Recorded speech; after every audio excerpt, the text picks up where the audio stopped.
Hello, beautiful souls, and welcome. Today, I'm super excited to be sharing the topic of fear with you, still part of this fundamental skill building series for self awareness.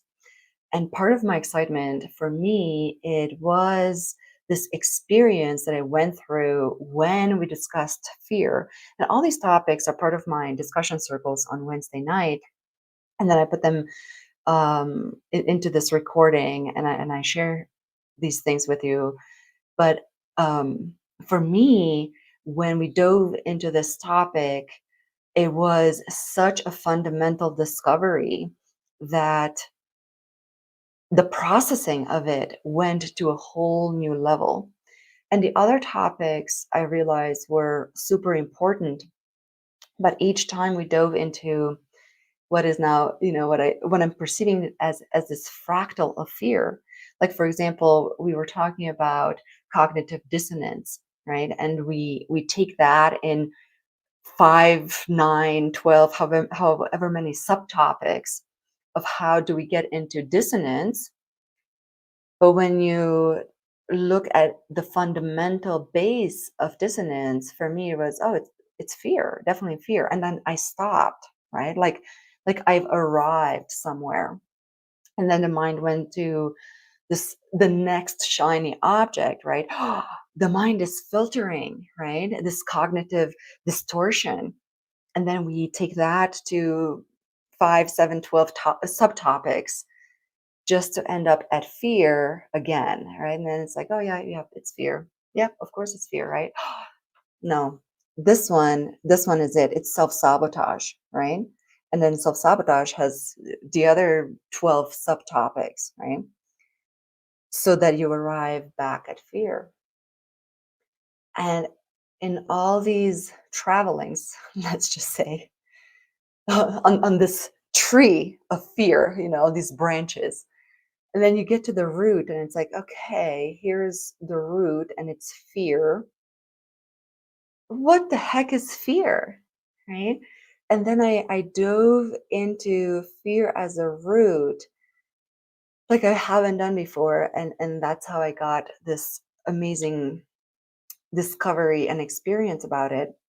And so I'm hoping that this is not just a discussion. I want you to get into it with the body and create an experience for yourself as I'm going through some of these topics, right? It's a full-on journey. So I'm going to share my screen. Okay, so here we are, fear as a root. And of course, I'm going straight to the definition, right?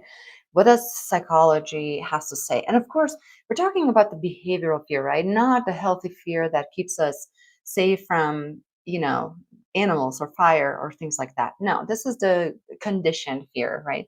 So here we go. Fear can be understood through various frameworks, such as classical conditioning, where it can be learned through association with negative stimuli, or operant conditioning, where it can be reinforced through consequences or extinguished through consequences. And here are the words that really pop up for me, right? Out for me in this definition. It's this learned conditioning, right? And classical conditioning really refers to the process of the automatic way of us learning. We're not aware that we're learning. So you can imagine, right, the first 7 years of our life, it's all classical conditioning. It's this openness, and everything is assimilation, everything is learning. So, of course, most of us, we ate fear for breakfast with the ladle because that's how it was.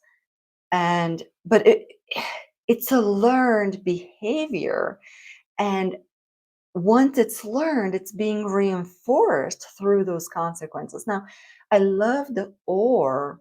I should have underlined or because that is the choice right there. You also have the choice to extinguish the fear, right? Through consequences or through a learned conditioning. I learned a lot from this definition just through these words. To learn conditioning, it can be reinforced or extinguished. So it gave me a huge opening and choices right here, right? But of course, then I go to metaphysics and I want to see how they interpret. Fear can be seen as a product of the mind's interpretation of reality. It often arises from a perception of lack of control. And I would stop at lack, from a perception of lack of control, lack of uncertainty, or potential harm. Metaphysically speaking, fear can be viewed as a distortion of reality stemming from a disconnect between one's true nature and the illusions created by the mind.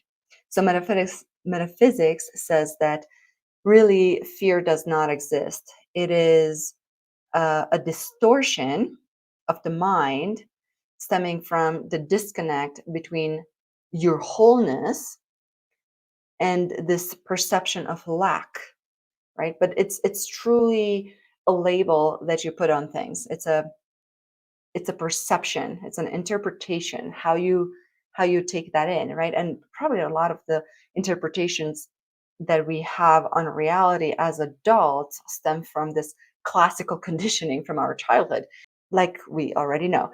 So I'm sitting here with these definitions and I'm like, they're kind of wordy. I have some keywords, but I want to be able to call it, right? Because if I'm able to call it in my day to day and recognize it, oh, this is what it is, and this is the type of fear that it is, then I have my or, right? In the behavioral psychology, I have the space of choice. What do I want to do if I can recognize it and call it by its name, right? So then I started to think, okay, what is my personal definition? And this is where I'm inviting you. I want you to sit with what you've heard so far and think of, okay, what does fear mean to you? And it can be outside of what we talked about, but just having that, like this quick words, right? For me, it was learned lack. Oh, here it is. It's actually my reaction to this event right here, or to this information. I'm going into fear, but this is a learned lack. I'm lacking, and lack. It's interesting. It can be positive or negative, right? Like safety, wealth.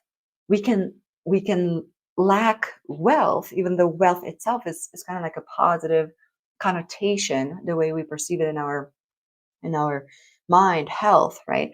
But if we're lacking wealth, um, it can be a fear of that, right? Because we're not used to wealth. It can be a self-sabotage that's coming up, right?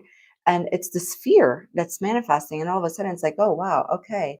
I can see very clearly it's a learned lack manifesting as this fear, right? The second thing that was very clear for me, it was this idea of separateness.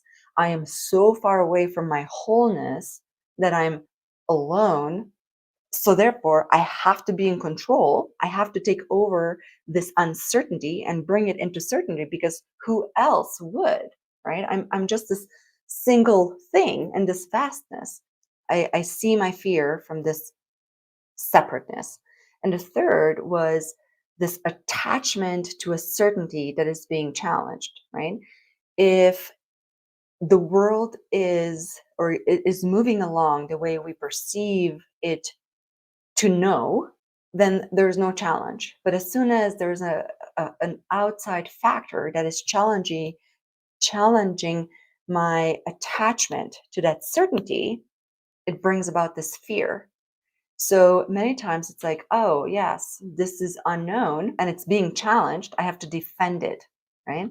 So we're sitting in circle, we're talking about these things, and my good friend, she's pretty wise, she goes, okay, so what you're saying, fear is this relationship with the unknown. And it was like the light bulb came on here, right? Yes, everything is relationship. Everything is this relativeness relationship with everything, right? So, of course, we are in this relationship with the unknown. And every time we are about to enter into this unknown, this relationship is highlighted. But when she put it like that, it's like, oh my God, fear is not this solid thing. It can feel as something very material, many times, right? It is paralyzing. But once you convert it to this idea of, oh, no, no, it's a relationship, right? You can evolve a relationship. You can work on relationship and they'll improve, right? It's a two-way street. It's not a fixed thing. And this unknown, it's just like that because it's unknown. You were not familiar with it.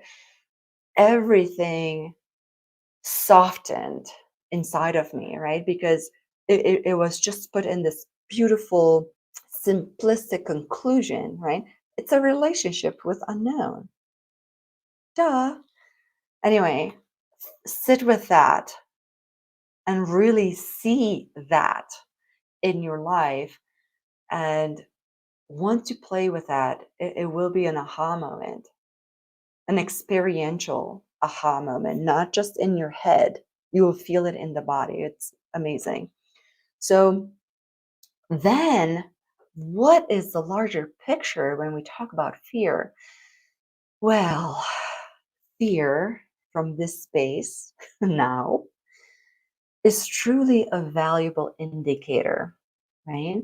It can show us areas that we still need growth in or healing. And when I talk about growth, I really mean, it's a lot easier to see that in other people than it is within you. And that's why I'll use that example. But you see certain people in this specific area of life, you can see it's like their growth stagnated in their teens, right?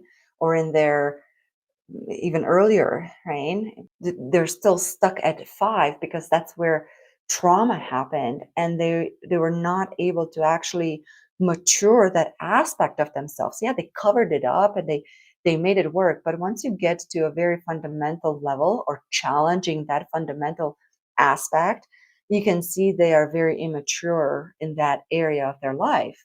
It's none of our faults, right? Just things happened, but now that you know, you can catch up, right? You can invest through self-help, through whatever, and you can grow, you can really catch up, or you can really invest this healing and heal these aspects of yourself which become clear through this fear indicator, right?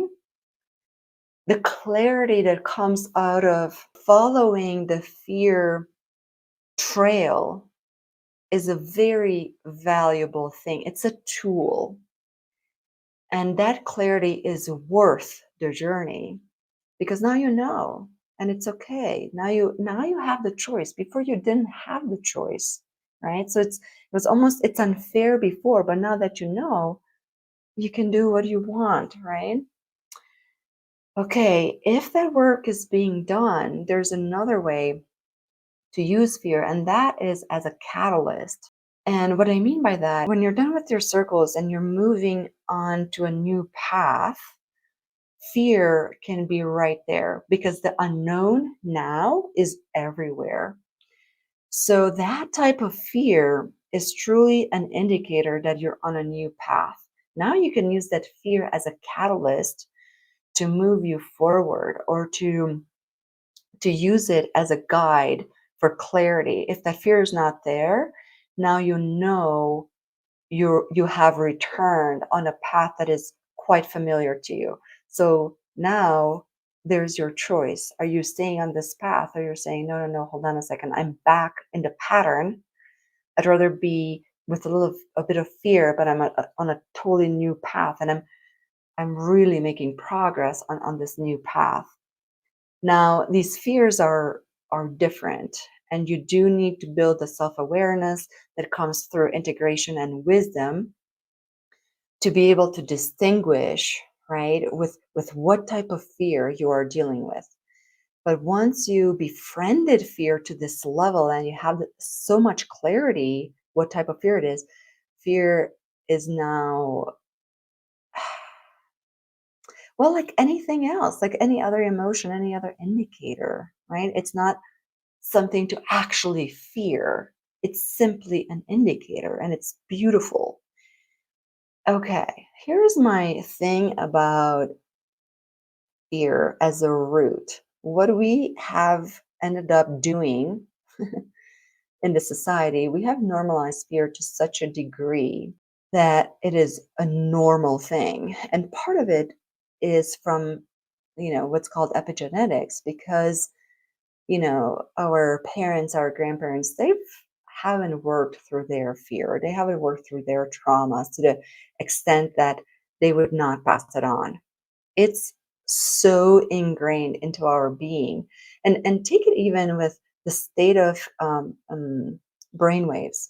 I'm now believing that our normal state is alpha. Right now, the normal operating state is considered beta. And there's two betas, beta 1 and beta 2. Beta 2 is like, you know, very high alertness. And beta 1 is like the day-to-day type of state. But I'm arguing with that. And even arguing, this is exactly what I'm talking about. Sometimes you have these expressions, right? And when they come out, it's like, oh, that's not really me. That's not really what I'm talking about. But we're still operating from this automatic. I'm proposing that the new normal state is alpha, right? This is the creative, a lot of self-healing. The autonomous nervous system starts to repair and healing the body like it does while it's sleeping already in alpha. So to me, it's like, why is our normal state in beta? Why isn't it in alpha? Well, we normalized fear to such a degree that it's normal. It's not normal. We normalized it, right? And again, I'm not putting a judgment on it, because where did this start? It didn't even start with us. Who knows how many thousands of years back it started? So no, it's just what is. But I want to again, I want to bring this up because when we are working with these traumas and these fears and these very fundamentally ingrained, let's just say, negative vibrations, we're thinking that we're having only this lifetime to deal with. No, no, it goes way beyond that. So if we can better ourselves this lifetime, we've already made such great progress. And no wonder, some of us have years in therapy, some of us have years in this self-help, like decades by years, I mean, right? But that's why it's a process, right? It's not this end goal. And the way I came to this conclusion that fear is so normalized and ingrained in us, it's because, I'm thinking, when I'm in the comfort of my own home, when I am in a safe space, right? I can just fully relax knowing that there's nobody that's going to run over here, or run the door down and start beating me with a baseball bat or something. I know that that's not going to happen. Okay, if that's the case and I'm environmentally safe, why can't I relax? I'm talking in my body. Why can't I just watch TV and be in a completely relaxed state? I can only relax when I go through a relaxation. I literally use, the protocol of my breath. I go through my muscles, I go through my jaw, my neck, like all these muscle groups, and I tell them to relax, and they relax. But again, this question remains, why am I not fully relaxed otherwise? Right? And my answer is this: we were also born with this, and then we learned all this. So it's going to take way more effort. It could be. Let's just not put it out there. Let's just say it's easy. It will come easy to us. The determination and the wholeness still has to be there, right? The wholeness of the approach, I should say. Okay. So recognizing normalized fear. I think the other way I'm kind of coming to this conclusion is that we're really in this constant lookout for danger. Even though we're safe now, we're kind of learned, well, you're not really safe. Statistically speaking, you know, you're not 100% safe. An airplane can land on your house, or something like that. Then we are constantly scanning and we are constantly in this defense mode, just in case. We are 100% prepared for what might happen and what could happen, right? So to me, that is a normalized fear because, and a lot of us are in this constant state of anxiety, even if it feels like this static, but it's still there, right? And I'm talking without triggers. There's just this constant state of anxiety because it's because of this defense. We're constantly scanning and on the lookout just in case. If it's not 100% anxiety, then the next thing is this worrying, right? The worrying and the anticipation, if even if it's not this full-blown physical reaction of anxiety, but your mind is fairly active throughout the day. And then the third thing that was really clear for me was self-sabotage, because self-sabotage in a nutshell, right? Because we can call it procrastination and perfectionism, negative self-talk, but really it's this resistance to change. And fear, it's kind of pushing us to change, right? That's that indicator. And the self-sabotage then keeps us within the limitations of what is certain, what is known, even if it's terrible for us. It's known, and I'm taking my chances with what's known than stepping outside of that and learning something new or discovering something new about myself. So, um, yeah, comparisons is another thing. But the other thing that we sometimes take this road, right? We'd rather create these physical symptoms within our body than change. There are certain situations in my life where I saw people being done with life. I saw them, they lost interest with life, right? Like you could tell like they're not only they're bored because they're so dissatisfied. And what happened to them? They developed cancer and they left this realm within a year. These things are real. We can create this stuff because we've allowed this fear to be so ingrained in us, and our self-sabotaging patterns are so high. I mean, that's where this behavioral addiction, even if we recognize it, sometimes these chemicals, because that's what it is, right? We have familiarized this fear and this anxiety and this worrying, right, and the self-defense in our body, that our brain produces all these chemicals to give us the sensation, which is now home. It feels familiar to us, right? And now we're left with this addiction, even though we're realizing, oh yeah, I do have a problem. But now I'm so far into it that I have to put so much effort into getting over this addiction because it's ingrained. It is 100% in my physiology. So I am going through solutions like always, right? I'm going to propose my what I perceive as great solutions for this. But this is the part where I want you to sit with this for real and spend some time. What is a solution for you? And even if some of these solutions that I'm proposing resonate with you, I want you to make them yours. Personalize them, modify them, allow them to just be this inspiration, right? And then from there, you create your own model.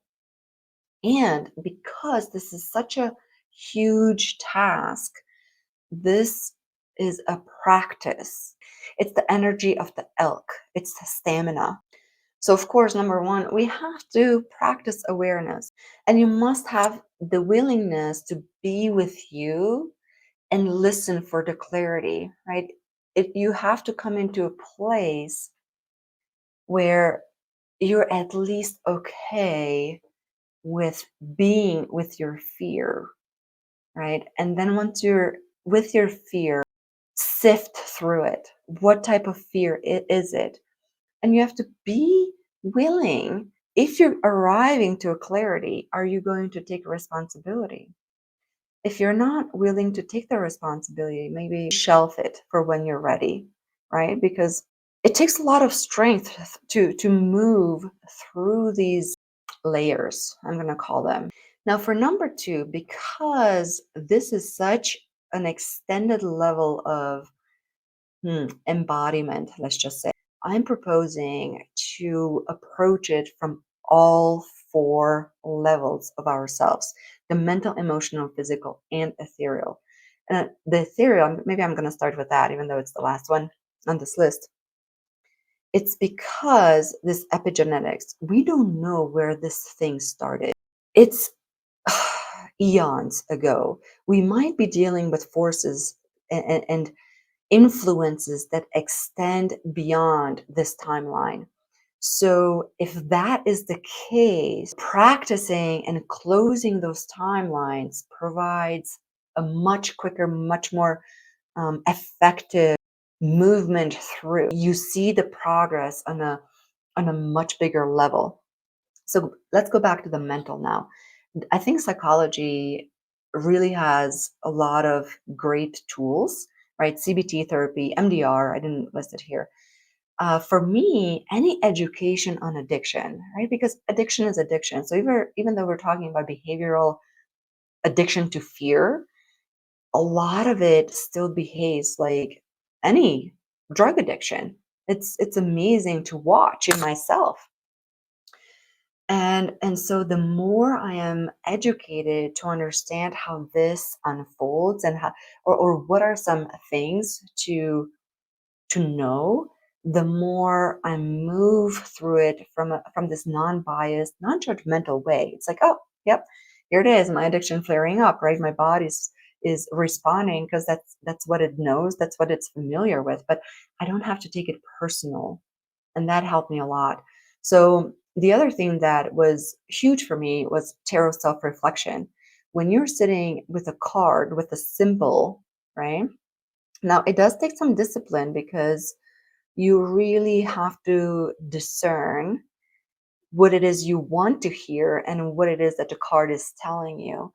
And so it might take some practice, but once you are truly listening to yourself, and if you don't know, it's still amazing because the cards never lie.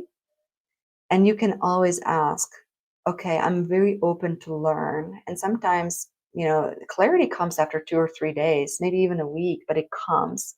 And when it comes, it's kind of, it's a slap in the face. Sometimes it's like, well, I guess I asked for clarity, but dang.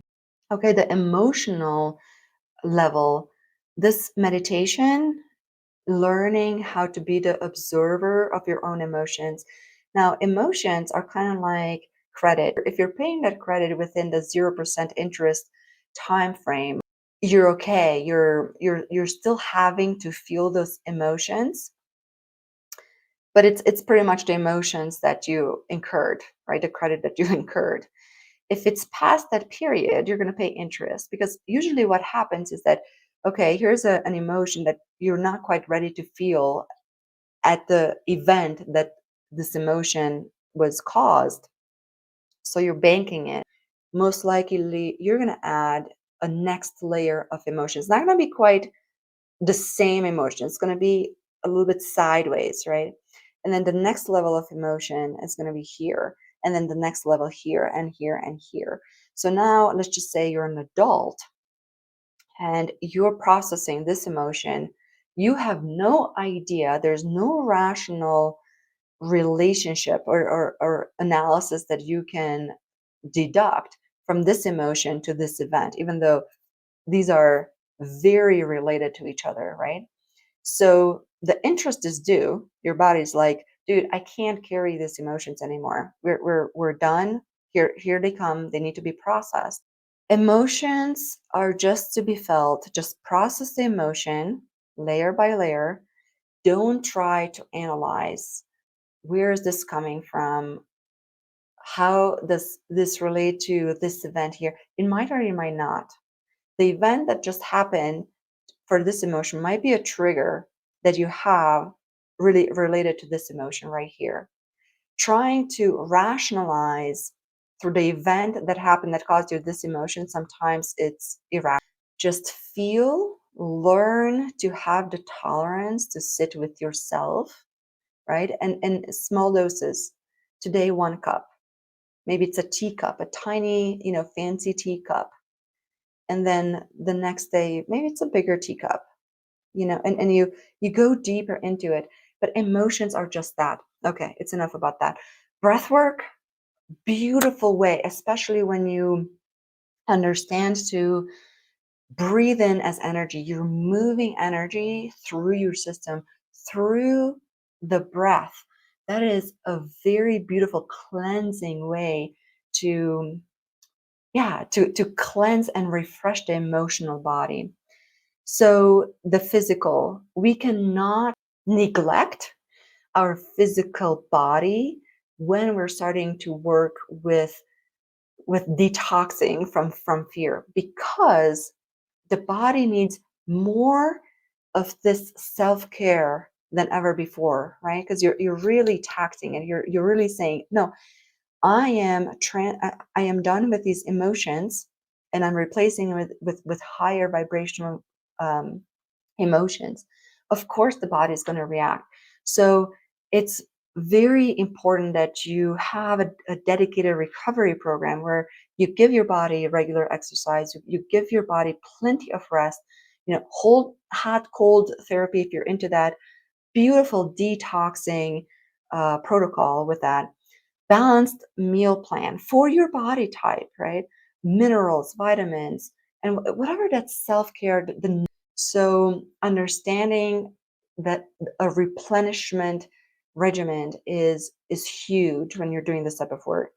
Of course, the social support is also as essential as all the other four that you're doing for yourself. Maybe the people around you also need to have some type of education of what you're going through, how addiction can flare up, so that they don't add fire or they don't add fuel to your fire. They just give you some space. And of course, right, if you are already not in a physically safe space, doing any of it above is last one, celebrate your smallest progress. At the beginning, you're doing a lot of self awareness type work from the outside, especially to other people, but even to you, it looks like you're going nowhere. It looks like you're not really progressing that much. Why? Because you're still, most of the time, still reacting, and you're using the same type of words, and the actions are mostly out of fear. But what's happening at the beginning is that you're learning to be your own observer. So every time you're noticing, even if it's after the fact, right? You're saying something out of fear because somebody all of a sudden got too close to that uncertainty barrier, or it's challenging your certainty, and you're defending yourself in a very harsh way, right? But that is fear. And when you're realizing that, that is a celebration point, right? Because that takes a lot of presence for you to see that. So that's progress. The other reason we're celebrating that is because that's a positive reinforcement, right? So all of a sudden you're telling your biology you did good, more of that, right? So it helps you integrate. It literally helps you rewire the brain through the celebration, right? It's like, here's a cookie for you. You did really good. So the more you can celebrate through whatever, maybe it is through, hopefully it's not through sugar. Sometimes it's okay, but not all the time. You're trying to also detox sugar from you as part of that addiction process. but maybe it's, you know, extra videos on your phone, or a long bath. Recognizing that and celebrating it is a huge key and a huge momentum builder, is what I wanted to say with that. So I hope you found something here that was super beneficial for you. I wish you this uh, big happy integration with this project. I'm going to call it a self project here. If you have a topic, if you want a theme, if you want to join our discussion circles, those are Wednesday night. And so I'm leaving you with this self exploration ideas that you can further into your own discovery. Thank you so much for being here. Thank you so much for doing this work, because really, this work, even if it seems it's for you, it's for all of us. So I wish you all the best.